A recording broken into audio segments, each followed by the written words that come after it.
우리는 참으로 풍성한 사람입니다 라는 말씀으로 함께 은혜를 나누고자 합니다. 하나님은 사람을 만드신 후에 축복하셨습니다. 그러니까 사람은 축복받도록 되어져 있는 존재라는 거예요. 창세기 1장 28절에 하나님이 그들에게 복을 주시며 하나님이 그들에게 이르시되 생육하고 번성하며 땅에 충만하라. 땅을 정복하라. 바다의 물고기와 하늘의 새와 땅에 움직이는 모든 생물을 다스리라 하시니라. 우리가 노아의 홍수 후에도 하나님께서 노아에게 똑같이 축복하는 것을 보죠. 하나님은 사람들이 기본적으로 다 이 넘치는 복 가운데 살기를 원하세요. 문제는 우리가 그 복을 누릴 수 있는 준비가 되어져 있지 않다라는 것이죠. 오늘 성경은 사람들이 모두 재능대로 5달란트, 2달란트, 1달란트가 주어진다고 말하고 있습니다. 사람마다 하나님께서 주는 양이 다르다는 거예요. 그러면 어떤 사람은 말합니다. 아니, 이렇게 조금 가지고 어떻게 삽니까? 1달란트라는 양이 얼마인지를 사람들이 모르니까 1달란트 가진 사람이 작게 받은 사람이라고 생각해요. 1달란트를 오늘날 화폐로 바꿔보면 얼마나 될까요? 1달란트는요 6천 드라크마의 가치를 지녔습니다. 1 드라크마는 노동자 하루의 품삯의 단위입니다. 노동자가 거의 20년 동안 일 안 하고 한 푼도 쓰지 않을 때 가지는 돈이 1달란트예요. 그러니까 뭐냐? 어마어마하다는 거예요. 하나님은요 어마어마한 것을 모든 사람들에게 사실은 주셨어요. 이 1달란트가 성경시대에는 금 20kg래요. 최소한 20g의 금을 한 사람에게 주었다는 것이죠. 그러니까 이게 작은 금액이 아니에요. 큰 금액이에요.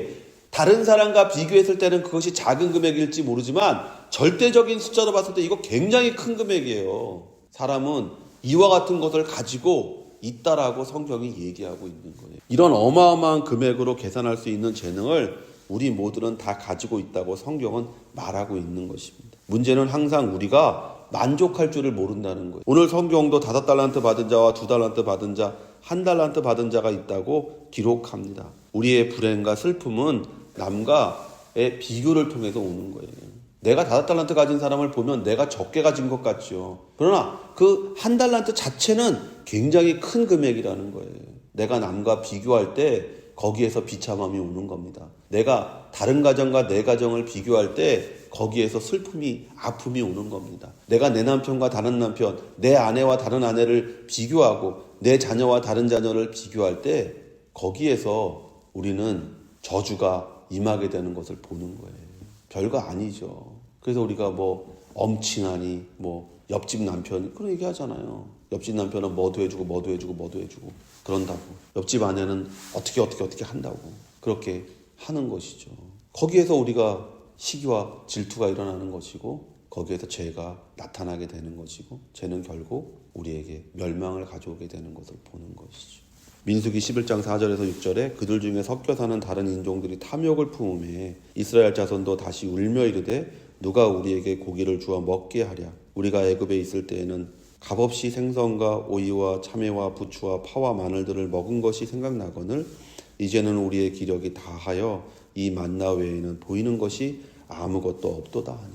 첫째 문제가 뭐였냐? 탐욕이었다라는 거예요. 욕심이 일어나니까 그 욕심 때문에 주위에 있는 사람들이 같이 욕심을 부리며 있는 자들은 그것을 통해서 교만함을 갖고 없는 자들은 그것을 통해서 여기 보면은 좌절감과 그리고 나서 울었다고 성경은 얘기하고 있어요. 근데 이들이 굶고 있었냐? 그렇지 않다라는 것이죠. 이들은 만나와 반석에 나눈 생수로 사실은 배불리 먹고 마시며 살고 있었다는 거예요. 배고파서 운 것이 아니에요. 배고파서 고기를 달라고 얘기한 것이 아니에요. 남이 그걸 먹으니까 나도 그걸 먹어야 되겠다라고 생각하면서 탐욕이 일어서 눈물을 흘리며 울었다는 거예요. 우리 인생의 대부분이 이 말씀에 걸려있지 않습니까? 왜 괴롭고 왜 슬프고 왜 마음이 아프고 힘이 듭니까? 무엇입니까? 내가 가진 것을 생각할 때 내가 얼마나 많은 것을 가지고 있는지를 생각하면 우리는 감사할 수밖에 없는 인생을 살아요. 근데 자꾸 남과 비교하는 것이죠. 그 비교를 통해서 시기하는 마음, 질투하는 마음이 일어나고 그 시기와 질투가 탐욕으로 변하고 그 탐욕이 결국은 죄를 낳고 죄가 결국은 사망을 낳는다고 우리가 분명하게 알고 있잖아요. 하나님과 자신을 비교해서 죄를 지은 아담과 하와나 보세요. 아담과 하와가 왜 죄를 짓습니까? 너 하나님과 같이 된다. 하나님과 자신을 비교했어요. 우리가 어떻게 하나님과 우리를 비교할 수 있습니까?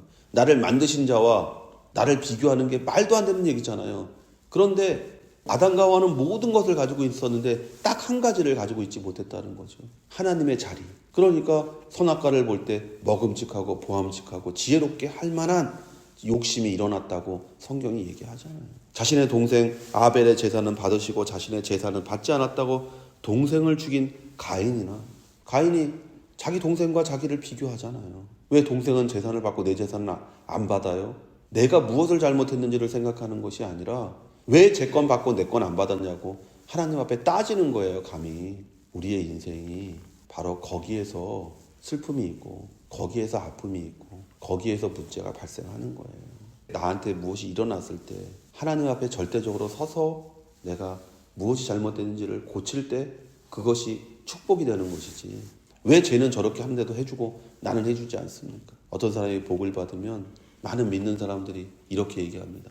저 사람은 쟤도 많이 주고 그랬는데도 저 사람을 복 받고 잘 됐다고. 애들도 잘 됐다고. 근데 나는 교회 열심히 다니고 신앙생활하고 11조도 드리고 그랬는데 나는 왜 우리 자녀는 이렇게 안 되냐고. 그 마음 자체가 벌써 그 사람이 복 받을 마음이 아니라는 것을 아는 것이죠. 그 사람의 의도가 얼마나 악했는지를 자기 스스로가 자기의 입으로 입증하는 것이죠. 감사해서 내가 당연히 드려야 될 것들이 아니라 이걸 통해서 다른 것을 얻으려고 하는. 그들은 자신이 가진 것의 가치를 남이 가진 것의 가치보다 못하다고 생각했습니다. 내가 가진 것이 남이 가진 것보다 못하다고 생각할 때 하나님 앞에 기도해서 구해하면 되거든요. 야고보가 우리에게 얘기하잖아요. 네가 남들보다 좀 적게 받은 것 같으면 하나님 앞에 기도해서 받으라고. 그런데 우리는 그렇게 하지 않죠. 거기에서 욕심이 나오고 욕심이 죄가 되고 결국 사망을 가져오는 불행을 우리는 성경을 통해서 뚜렷이 보게 됩니다. 야고보서 1장 15절에서 17절에 욕심이 잉태한 즉 죄를 낳고 죄가 장성한 즉 사망을 낳느니라. 내 사랑하는 형제들아 속지 말라. 온갖 좋은 은사와 온전한 선물이 다 위로부터 빛들의 아버지께로부터 내려오나니 그는 변함도 없으시고 회전하는 그림자도 없으시니라. 변함 없으신 분이 하늘에서 너희가 구하기만 하면 다 주신다고 얘기하고 있어요. 욕심내지 말고 하나님 앞에 와서 남의 것 뺏으려고 하지 말고 남과 자기를 비교하지 말고 그것이 필요하다고 생각하면 하나님 앞에 나와서 기도하면 온갖 좋은 것들이 하늘로부터 너에게 임한다라고 얘기하고 있어요. 땅에서 무엇인가를 얻으려고 하지 말고 기도를 통해서 하늘로부터 내려오는 것들을 바라고 꿈꾸고 추구하는 여러분이 될 때 여러분은 하나님이 만드신 그대로 풍성한 사람으로서의 삶을 살게 되는 줄로 믿습니다. 하나님이 이미 여러분에게 풍성하게 주셨습니다. 성도 여러분, 바울의 충고에 귀 기울이십시오. 디모데전서 6장 8절에 우리가 먹을 것과 입을 것이 있은즉 족한 줄로 알 것이니라. 이 마음만 있으면요 감사하게 되고 이 마음만 있으면요 기뻐하게 되고 이 마음만 있으면요 모든 것을 누리는 인생이 되는 거예요. 하늘에서 오는 것은요 모든 사람을 만족하게 하는 거예요. 땅의 것을 바랄 때 거기에 불만족이 있고 거기에 욕심이 있고 거기에 시기와 질투가 있는 것이지 하늘에 있는 것들을 바라며 사는 사람은요 모든 것에 만족하고 모든 것에 감사하고 모든 것이 기쁨과 평안의 삶을 살게 되는 거예요. 성도 여러분이 이 마음을 가지면 어디서든 만족하고 기쁨과 평안을 누리는 삶을 살 수 있을 것입니다. 오늘 성경은요 우리에게 그들이 결산할 때가 올 것이라고 말합니다. 오랜 후에 그 종들의 주인이 돌아와 그들과 결산할세. 여러분이 지금 가지고 있는 것, 여러분이 지금 행하고 있는 것에 대해 여러분은 하나님 앞에서 결산해야 할 때가 올 것입니다. 한 달란트 가진 사람처럼 잘못된 마음을 가지면 여러분은 결국 하나님 앞에서 칭찬받지 못하는 사람이 될 것입니다. 마태복음 25장 24절에서 25절에 한 달란트 받았던 자는 와서 이르되 주인이여 당신은 굳은 사람이라 심지 않은 데서 거두고 해치지 않은 데서 모으는 줄을 내가 알았으므로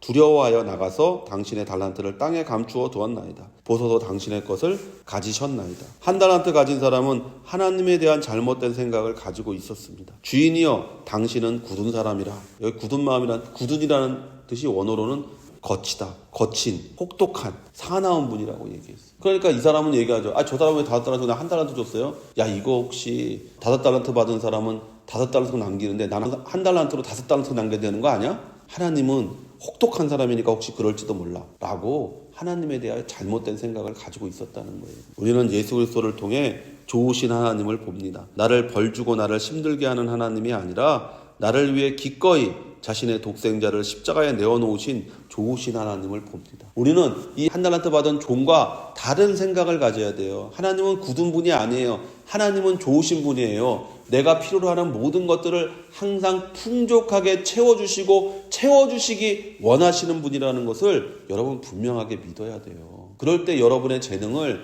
제대로 활용하는 것이고 여러분의 가진 것들이 감사가 될 수가 있는 거예요. 한 달란트 가진 사람은 나눌 줄 모르는 사람이었습니다. 5달란트 가진 사람과 2달란트 가진 사람의 공통점은 그들이 장사했다는 것입니다. 바로 가서 그곳으로 장사하여 또 5달란트를 남기고 2달란트 받은 자도 그같이 하여 또 2달란트를 남겼을 때 다른 사람에게 자신의 것을 주고 다른 사람에게서 그들의 것을 받아 더 풍성하게 되었다는 거예요. 자꾸 내가 가지려고만 하면 안 돼요. 자꾸 나눠주어야 돼요. 장사는 뭐예요? 서로 주고받는 거예요. 주고받음으로써 거기에서 이득이 생기는 거예요. 근데 한 달란트 받은 사람은 그것을 땅에 묻었다라고 얘기하고 있어요. 자신의 가진 것을 땅에만 사용하는 사람들, 자신의 욕심을 위해서만 사용하는 사람들이 있다라는 것이죠. 나눠주고 꾸어주고 베푸는 삶을 살면 여러분은 더 풍성해집니다. 더 넘치게 됩니다. 그것이 성경의 원리예요. 그래서 누가복음에 예수님께서 주라.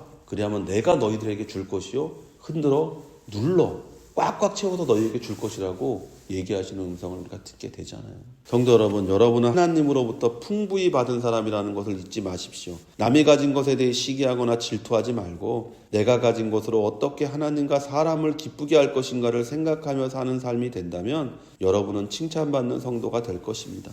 마태복음 25장 21절에 그 주인이 이르되 잘하였도다 착하고 충성된 종아 내가 적은 일에 충성하였음에 내가 많은 것을 내게 맡기리니 내 주인의 즐거움에 참여할지어다 하고 여러분이 하나님으로부터 받은 것을 가지고 좋으신 하나님이심을 믿고 그리고 베풀 줄 아는 사람이 된다면 여러분은 오늘 예수님께서 그 종들을 칭찬하신 것처럼 착하고 충성된 종으로서의 삶을 사는 사람들이 될 줄로 믿습니다. 이와 같은 성도 되시기를 예수님의 이름으로 축원드립니다.